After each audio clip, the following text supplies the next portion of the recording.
Give it to you. Thank you, and thank you everyone for being here this morning. Sorry for the technical delays, it's the curse of going first. But I do want to start out this morning by saying thank you. There are so many people who have gotten me here today, who've pushed me and encouraged me and prayed for me and supported me. So to my family and friends and all of my classmates and teachers and mentors, thank you all, because I would not be here without a lot of you. And thank you again for being here this morning, whether you could come in person or you're watching online. I really appreciate you taking time out of your busy schedule to just hear a little bit about what I've been up to lately and what my future holds. So, without further ado, I will get started. But I have to admit, I did have some trouble creating this presentation because I'm a talker. I love to talk, I love to tell stories, and I was really worried that I wouldn't be able to tell my story with just bullet points on a slideshow.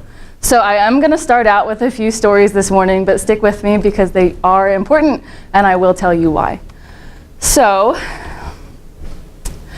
as I was thinking about what I wanted to talk about this morning, I reflected on a time in my life, my 18th birthday, as I stood in front of a group of my peers and industry representatives. Dr. Ewing was even there, and I told them who I was.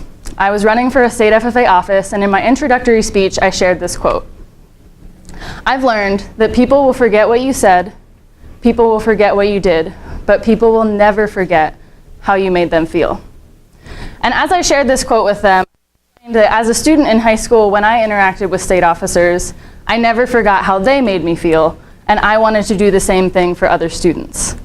I did end up getting to serve as a state FFA officer, and as I was preparing for this presentation, I just kept thinking back to this quote, and how there are certain people in my life who this quote really, really applies to. I've been influenced by so many people, but today I just want to talk about two of them briefly. Mr. Neil Fellenbaum and Mr. Mike Brammer. Mr. Brammer is here in person, and I know that Mr. Fellenbaum is watching from his desk at school, so I'm really glad that both of them get to be a part of this. So, I will tell a few stories about each of them, although I could definitely spend this whole presentation just talking about them. So thinking back to February of 2011, it was my freshman year. I was at the awards interview night for my FFA chapter. I was sporting my dad's old FFA jacket as he and I rehearsed the FFA Creed in room 342 while I waited for my chance to compete in the Creed speaking contest for our chapter. Mr. Fellenbaum approached, handed me an application, and said, "Fill this out." I got the award. It was an SAE Startup Award. I started my SAE and I showed pigs throughout high school in addition to a lot of other things. In that moment, Mr. Fellenbaum made me feel capable. And throughout the rest of my FFA career, and even today, Mr. Fellenbaum made me feel important and loved and safe. June of 2015, I was just down this hill for my FFA state office. I was crying, which if you know me, I often do. Mr. patted me on the back.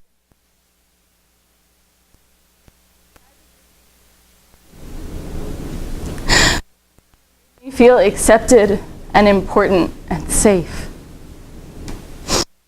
Throughout my time with both of these gentlemen, they both taught me a lot. Mr. Fellenbaum taught me that there are 43,560 square feet in an acre, and that a laying hen loses her color from head to toe.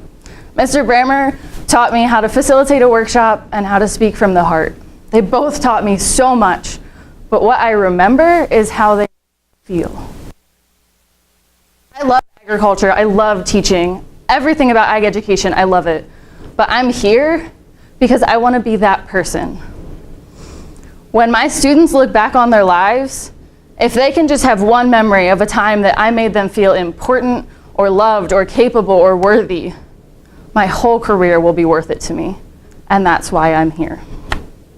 So, as Dr. Foster mentioned, we were asked to answer 3 questions today. The first being, who to be as a teacher. I really think that this quote, yes, the content is important and my teaching skills are important, but who I aspire to be, make a student feel loved.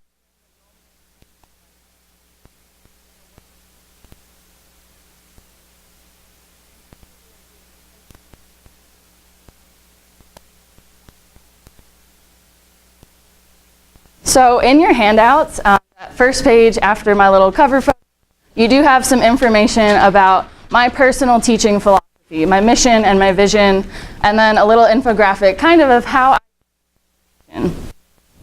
So, as a lot of you are in ag education, and I will talk about it a lot today, but those 3 circles are FFA, SAE, and the classroom instruction.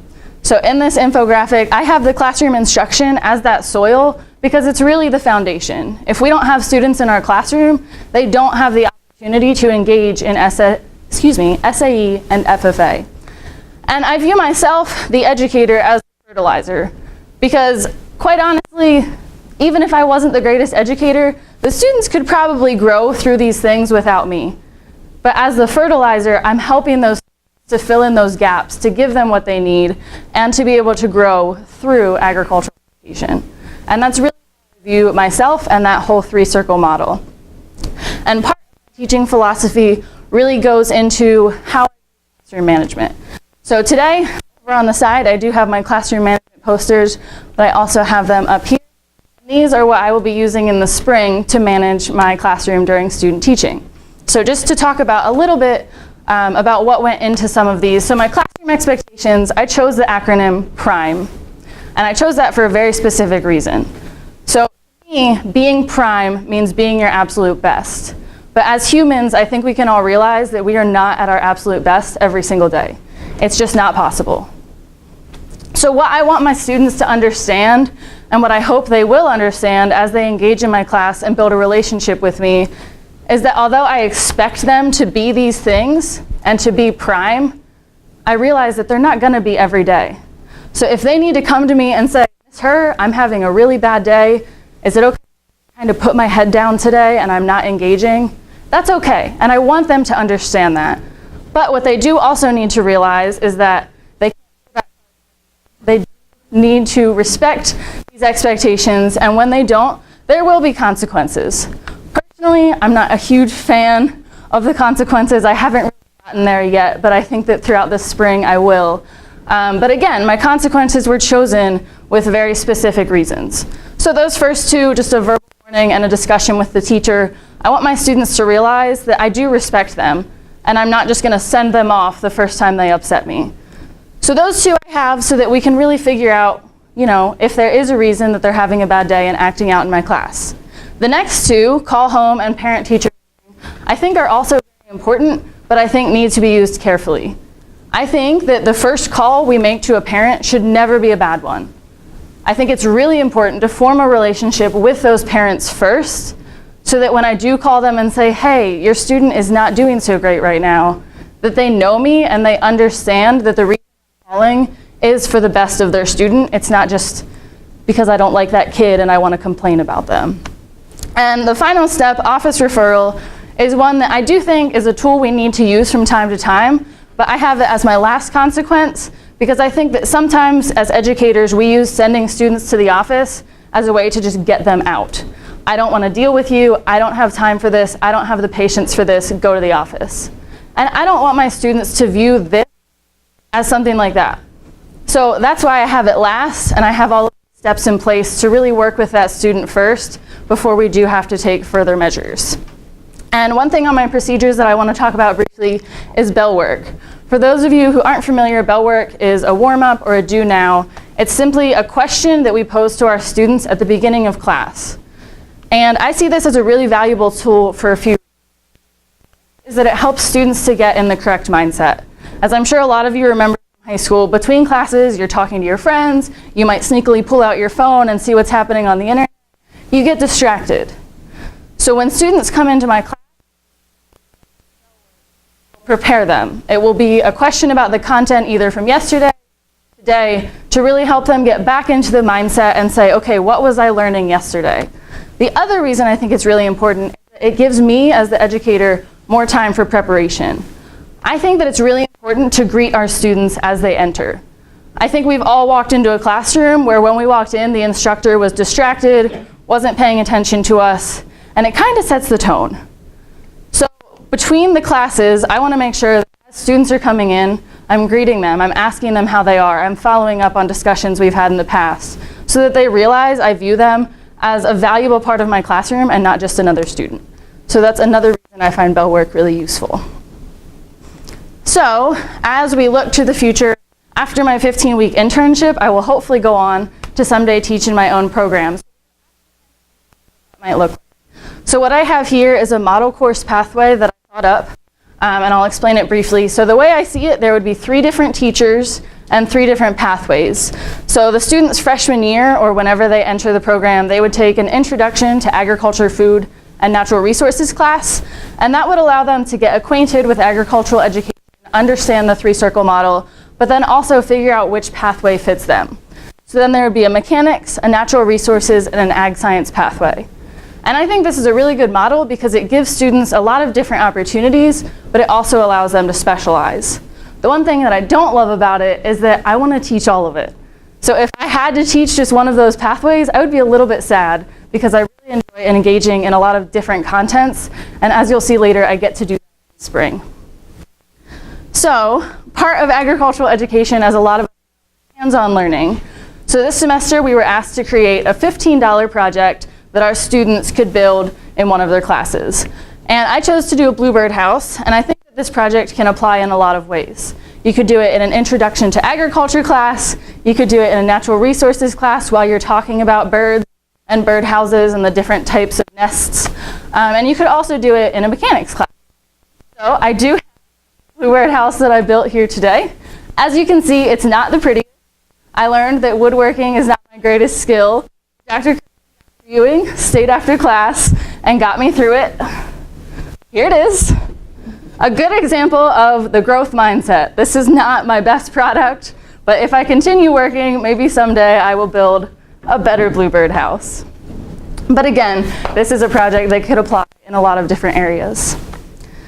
So looking at the 3-circle model of who we aspire to be as a teacher, I've covered a lot about my classroom, but there's also SAE and FFA. And I just want to touch briefly on how I will be exploring those this spring so that I can use them better in the future. So at Penns Manor, which I'll talk about their program in a bit, SAE and FFA are part of the program, but they're not very strong.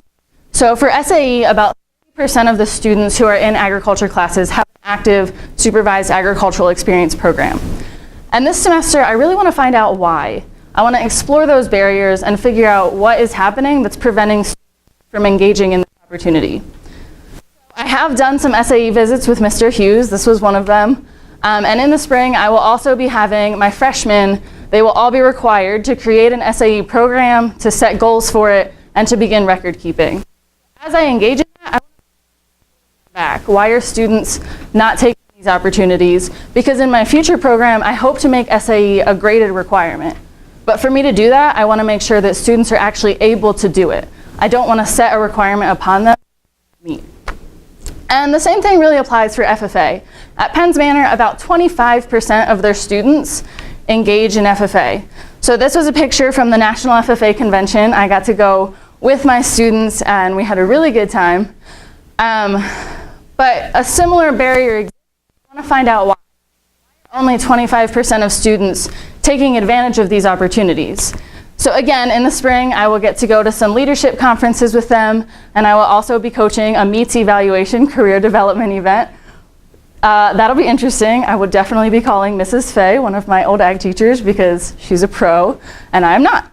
But again, I want to explore barriers and find out why these students are not engaging, because I know there are a lot of barriers in the Penns Manor district. So I want to find out how, as a future educator, I can help students to overcome them so that in my own program, SAE and FFA are a more integrated part. And a final quick bit of what my future program might look like. We were asked to think about recruitment. It's a very important part of our programs. So we created short little videos that we might use at a recruiting event. So I'll just play a couple seconds of it here for you. But the main idea of this video, it shows students the opportunities in those 3 circles that they could engage in. So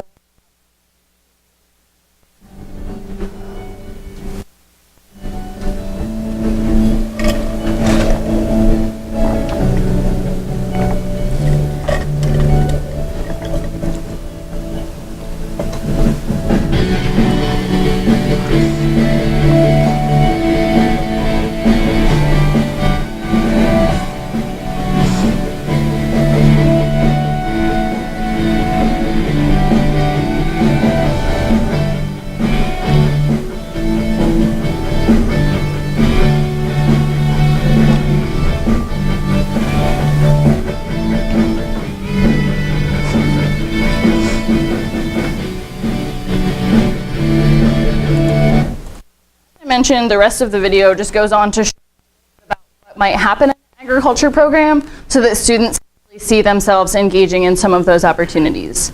And the final aspect of what I'm envisioning for a future program is community involvement. In ag education, we're really blessed to have communities that want to get involved in our programs, and it's really important that we take advantage of those opportunities. So in the spring, I will be exploring this. I'll be in Indiana, Pennsylvania, specifically the small town of Clymer. And I decided that for my community-based unit of instruction, I would do it in my floriculture class. And you'll find out later that I will be teaching a unit during Valentine's Day week, so I thought that would be the perfect time. So just briefly, my students will bring in a local florist and we'll talk to them about some of the benefits and challenges and how holidays impact them. And then the students will create and design their own arrangements. And then on Valentine's Day, we will open up the program to the community and allow my students to teach community members how to create an arrangement, and then they get to take that arrangement home. So that benefits my students because they get to and it's also really cool for the community to be able to come into our program and say, here's what our students are doing. So I'm really excited to engage in that unit and find out how I can engage my community more in the future, because I know that Mr. Hughes is very, very good at community engagement, and I will touch on that a little bit later, but I'm really excited to explore that. So moving on to the second question, what opportunities have I engaged in to become a better educator? And obviously at Penn State, we are here to take classes. That's our primary role, is to be students. So just briefly touching on the few of the classes I've really enjoyed. The first one, Animal Science 201 with Dale Olver. That class is so wonderful. It's full of great content. It's definitely a very challenging class, but as an educator, it's really great for me because I know that I have that animal science background now, and I can pull out those old notes when I'm creating my unit and lesson plans, which I definitely did. So I really enjoyed that class. Another one I really enjoyed over on your left is Hort 2, which was hydroponics and aquaponics. And in this picture, we're working with the tilapia tanks in the greenhouse. And the reason I love this class is because we got to engage in so many really cool projects. So every week we had a new assignment of what system we would manage. And that gave me some really good insight into what I might want in a future program. So in this tweet I said, "Dear future employer, I would like an aquaponics system in my greenhouse. Let's discuss the matter in a few years. See you soon, Miss Herr." So it really gave me an idea of, if I have a greenhouse in the future, how I can really utilize it to its fullest. And then a class that was outside of the College of Ag Sciences that I really enjoyed was SciEd 455, which is Field Natural History for Teachers. And I really enjoyed this class because although it was very similar to ag education, environmental education is definitely different in a lot of ways, and it allowed me to gain some new ideas, well, thing I love. And we did actually get to go teach at a local elementary school. So I brought my lesson plan for that day and just a reflection on how that day went. So I'll pass this around if you'd like to look at it. And again, I really enjoyed that class because, as you'll find out, I love the outdoors and wildlife, and I got to do a lot more of that in SciEd 455. Other opportunities I've engaged in, I have earned a few different certifications that made me as a teacher. One specifically that I thought was really cool, Lead Green Associate. The U.S. Green Building Council has an initiative called LEAD, which is Leadership in Energy and Environmental Design. And it's basically helping to build and certify green buildings so they're environmentally sustainable. And I thought that was just really cool, and it's something outside of ag education that I can still tie into my content. So I did take that course and I'm accredited. I don't know if I'll ever help to build a green building, but I thought it was some fun content knowledge. And then in the center, I will be receiving an international agriculture minor along with my ag education major, and I'll touch on some of those experiences in a bit. So when it comes to development, we have professional and personal. 9 people have really helped me to grow personally. This is the 2019 cohort, and there are 10 of us. And it's interesting because for a while I kind of saw myself as the mother of the group and one of the leaders, but this semester I faced a lot of personal challenges, and these 9 students really came around me and supported me, and there were a couple who every day would check in and say, "How are you? What can I do?" And that was really humbling because I'm not the kind of person who likes to admit when I'm not okay. And they showed me that, number one, it's okay to not be okay. Number two, I'm always going to have a lot of people there for me when I go through those tough times. So I'm really thankful for the 9 of them and all of the support they've given me. But in terms of professional development, I've also engaged in a lot of that during my time.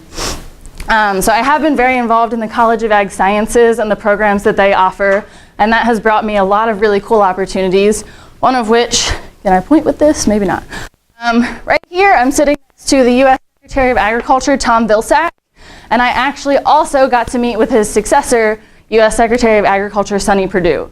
And that's pretty cool for me as a future ag teacher, because I got to ask them, I got to say, hey, I'm a future ag educator. What are the challenges my students will face? And those are really cool conversations I got to engage in. And in addition to everything I've done here at Penn State, I've been very involved in the programs that the National Teach Ag campaign offers. So just a couple of them, I've been in their Future Agri-Science Teacher Symposiums, and I've learned a lot of cool teaching tools and content through those. One of which I'll be doing in the spring. I'm going to have my students, each one of them will have a notebook, and every day they will do their bell work and things like that in there, and that's how I will grade them for participation. So I actually am working with the local Walmart in Indiana to get those notebooks for my students so that it's not a cost to me or them, and I'm really excited for that. And then last year I got to serve as a National Teach Ag Ambassador with a team of 11 other pre-service teachers from across the country. And that was really cool because I got to hear about how their states work and how their programs work and really see what's out there. So that networking was really important. And this was a cool realization for me that I had just a couple months ago. So the picture on the left is me, my senior year of high school. I emailed Dr. Foster and I said, hi, I'm going to be an ag teacher someday. How can I get more involved now? And he said, well, get involved at the local level. So for National Teach Ag Day, I went and I gave a little speech about why ag education was important, and then I had all of the students write thank you cards to their ag teachers. And I thought that was the coolest thing ever. I was just so proud. And then this past National Teach Ag Day in September, I actually got to go to Des Moines, Iowa, and serve as one of the hosts of their Live from the Green Carpet event. So I got to engage in live interviews with pre-service teachers and current teachers and stakeholders and partners from across the country and have really great discussions about agricultural education. And kind of looking between the two is really cool for me, because if you had told the girl in the Superman shirt what she would be today, I never dreamed up all of the experiences I've had. So that was a really cool comparison for me to be able to make. Some other awesome experiences I had an internship with the Lehigh Valley Zoo's education department, and I absolutely loved it. It almost convinced me that I shouldn't go into ag education because of how much I loved it, but I think I'll stick around. One of my cohort mates joked that whether I go into a zoo or a classroom, I get a zoo either way. So, but I did love that, and it allowed me to work with kindergartners all the way up through senior citizens, which was really interesting to engage in so many different groups. And of course, I loved it because I got to work with awesome animals. I definitely miss it, but it was an experience that has definitely helped to shape me into a better educator. And another one of those experiences has been travel. I love to travel. I've been blessed with a lot of incredible opportunities. And just briefly, the first picture is me in Mexico, spring of my freshman year. The middle picture is in Belize, the fall of my freshman year. And then this one was a really unique experience. So the first two were through Penn State. They were classes, and we went to study the agriculture there. But this one was actually through my internship with the Global Teach Ag program. I got to go with this group of students to Costa Rica. But what was really cool is that they're from Michigan. So in the spring, I would Skype them and teach them lessons, and we planned the trip. And then when I got to Detroit and we got on a plane together, that was the first time I had met them. So I got to go with them for 9 days and explore the agriculture there and lead reflections every night. And that was really incredible because it showed me the value of something like this for high school students. I think a lot of high school teachers are afraid of trying to make an experience like this happen because it definitely takes a lot.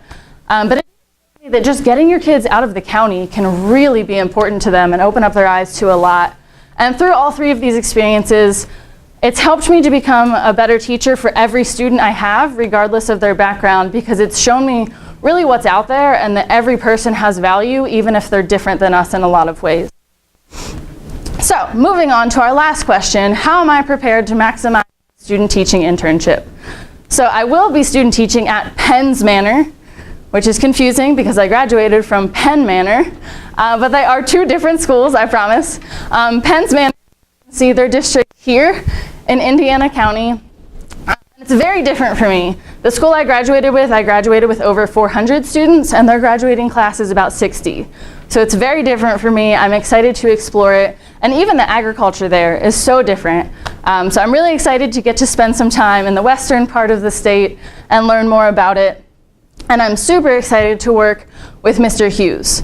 So we were asked to kind of look at some strengths and weaknesses of the programs we'll be working with. One strength is definitely Mr. Hughes. You can see him here. He's definitely what we would call a veteran ag teacher. He's been in the classroom for a while. He knows what's up. And he definitely has that content knowledge that I really, really, really want to get more of. And like I said, he knows how to engage the community. Every time I visit with him, wherever we go, everyone knows him. He knows them and their cousin and their brother. And I think that's really awesome, and I want to learn how he does that. And then the other strength is definitely their facilities. They have a shop, 2 greenhouses, lots of animal facilities, a sawmill. They've got all sorts of things. So I'm really excited to engage in that because it will show me what I may or may not want in a future program. Just to touch on one of the weaknesses, as I talked about earlier, they don't engage in SAE and FFA as much as I would like to see. So again, I'm excited to explore those challenges and barriers so that my future program can engage in those things more. So in your handout, you have my student teaching, but I just pulled out a snippet. This is my February calendar. So I will be teaching quite a bit in February. We'll be attending the ACES conference together. So I do have 6 classes. I'm not teaching them, I will be observing them. So between the 6 classes, I have 15 different units. And like I said, I'm really excited that I get to engage in so many different content areas. Because plant and animal science, I would say I'm a little bit stronger in. Mechanics, not so much. So I'm excited, sorry Dr. Ewing, to get that experience, have Mr. Hughes really show me what I don't know. And just a couple examples of things that I'm super excited to engage in. This project is for my dairy science unit. The students actually get to build a memory system and then milk it, which I think will be really fun for them. And then in my freshman Ag Careers class, I will have them in their Ag Careers unit. Their summative assessment is to find a job posting, create a resume and cover letter, and then they get to come into class all dressed up and interview with Miss Herr. And I think I might get some pushback from a few of them because they're freshmen and they don't want to interview. But I think it'll be really fun. Hopefully they will too. So how am I prepared? Personally, some of my strengths, I think maybe hopefully within the last 20-some minutes you've realized that I'm very passionate, dedicated. That I came through, they were very strong in FFA and SAE. I got to see a lot. So I think that background knowledge goes far. In terms of I definitely think there's a lot I still need to learn in terms of content knowledge and classroom management, but I know that Mr. Hughes will teach me a lot of those things. I know that as I go into my own, I'll have a lot of growth for those. And finally, what are some of so this is really hard on the front of your page, but it says every student, every class, every day.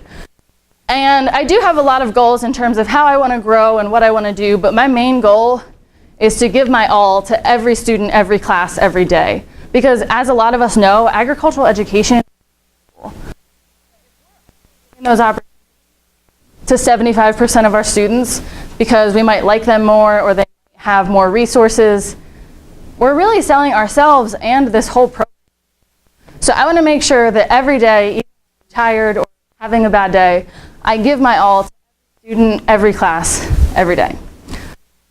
With that, I think I got it all out. Again, I really appreciate all of you being here and engaging with me this morning. What questions are? Round of applause.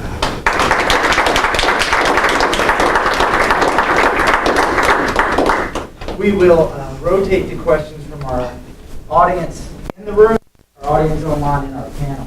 It's fun to think about some of the stories that we have here. Like one thing that came out, a couple of fun things. We had Secretary Wilsack log on to the Zoom to see some of your presentation. We've had a robust audience participating. You got Ms. Fay, a retired ag teacher from Penn Manor. Penn Manor, is that practice, who helped Victoria with meets evaluation, reminded us that Jerry Hughes, Victoria's cooperating teacher at Penn's Manor, did his student teaching at Penn Manor. So it's funny on how all these circles come together. So any questions are wide open. What do you want to ask Victoria about? Let's ask those in the room first. You get first dibs. Anybody in the room have a question? Okay. So I remember doing Penn's Manor's chapter visit. One thing that kind of struck me on the area is kind of the economic development of the area. Do you think that has anything to do with the lack of distribution and SATs and CDs? Absolutely. The answer is thank you, Libby, for asking. I'm going to ask everybody, because we do have people listening and watching, please state your name in a row. So Libby Baker, plant sciences major here at Penn State. Yeah. So what Libby asked about is kind of the financial challenges that my students face, and that's absolutely the biggest barrier. So the Penns Manor area is not, it's a low socioeconomic area, and that's definitely a challenge to my students. And one of the things that I really appreciate about Mr. Hughes is that he recognizes that and he caters to it. So any FFA event my students attend, the chapter pays for. A lot of their jackets, the chapter pays for. Anything my students want to engage in, finances are not an issue because he makes sure that the chapter covers it. Every year for SAEs, they have the facilities at the school. He will buy a couple lambs and a couple pigs, and the students work for them so that they don't have to purchase those animals. So while the socioeconomic status is definitely a huge challenge to them, I'm really excited to learn from him how he helps them to overcome that. Yeah, thank you. Do we have any questions from our online audience this morning? We do. This comes from Katie Smith. And Katie would like to know, how do you hope or plan to make that first connection with your student parents? That's a Katie is really good graduate question. from our last year student teaching cohort. There you go. So our students' parents, and again, this is something that I'm really looking to Mr. Hughes for to learn how to do. It is a small community. As we were driving around doing SAE visits, everyone, there was a student driving around on a four-wheeler down one of the streets, and he rolled down his window and says, "Does your mama know you're not wearing a helmet?" I was like, how do you know everyone? So one thing he is really good at is engaging with parents. Every SAE visit we did, we were there for over an hour, just talking. And that's so important. And he said to me that sometimes he'll just show up at a student's house and say, hey, I'm here to talk, I'm here for dinner. And I think that's really cool. So Katie, I definitely want to learn from Mr. Hughes how to engage with my students' parents because I do think it's a really incredible opportunity to take advantage of. Dr. Ewing has a question from the teacher education panel. Victoria, in your presentation you showed the tweet, I believe it was, about getting an aquaponics unit Yes. when you get hired. There we go. Well, let's say you find that perfect job, but they don't have that facility. How would you address this limitation with an administrator? I think first and foremost, it would depend on that area and the program and the curriculum itself. So if I'm in an area where this is something that's applicable, and if the program already has a plant science class or something that this would apply to, I think that I already have a lot of ground on. And I can say, obviously, the community has this need, my program is already teaching it, and then show them the hands-on value of having these facilities. And I definitely think an important part of that would also be to say, if you can help me to get some money, I'm going to apply for grants and help you to get some money and meet in the middle of that. And one other thing I think also helps with that a lot. For those of you who aren't familiar, an advisory council is basically just a group of community members who help to. So I would bring it to the advisory council before I go to the school board so that when I go to that school board, I can say all of these community members.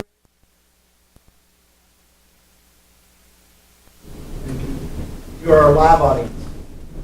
Question? Okay, so Excuse me. Our department head, Liza Colstar, is here to ask a question. Thank you. Okay, so I guess I'm wondering how would you address what I personally think is the greatest shortcoming of public education, that is preparing kids to cope with failure. That's a really good question. So I think first and foremost, we have to admit that failure happens. Not that my birdhouse is a failure, but I wouldn't give it 100%. So I think just approaching failure and saying, maybe they fail an exam. Why does that matter? How can they overcome that? And I think that ag education is so great is because through hands-on learning, there's a lot less of either you passed or you failed. It's that birdhouse is a good start, let's make it better. So I think really just making sure that growth mindset is a part of my classes and not just handing back a failing grade and saying you failed, I'm gonna do. So just really showing students that failure is gonna happen and it's okay, but it doesn't define them and they can definitely improve. Do we have any online questions? We have 3. I'll start with the first one. Just one. Just one. This is from Tracy Dendinger. So Tracy is a state supervisor of ag education in Ohio. Okay. And it's a 2-part question. So to support the chapter budget, she wants to know how Penn's Manor generates dollars and what role do you think you are going to have in creating financials not only for them, but for your own program? It's a very good question. So from what I'm familiar with the Penn's Manor program so far, they do a fruit sale, it's a lot of their income. They also have a greenhouse sale in the spring that a lot of the classes engage in. Like I showed, they do have, there it is, 2 greenhouses that they absolutely pack filled with plants and they sell them in the community, and that's another large source of income for them. And again, just simple fundraisers like a beef stick sale, things like that a lot of ag programs engage in. And how will I engage in those? So I will definitely be involved in the plant sale. I know that. I will be teaching plant identification and a greenhouse management unit while these things are going on. And I want to make sure that I'm doing everything that the students are doing. So when they stay after school to help sell things, I'll be there and just really engaging in everything that Mr. Hughes does and learning from him. Dr. Curry has a question from the teacher education panel. I thought you did great, Victoria. I have a Thank you. question. As this process so eloquently shows, our students aren't like the traditional Penn State student. And so I'd like for you to provide a time for me this semester where you sort of stretched and transitioned from a student at Penn State to a teacher. That's a really great question. Thank you. I would definitely say that engaging in the National Association for Agricultural Educators Conference, just last weekend we got back.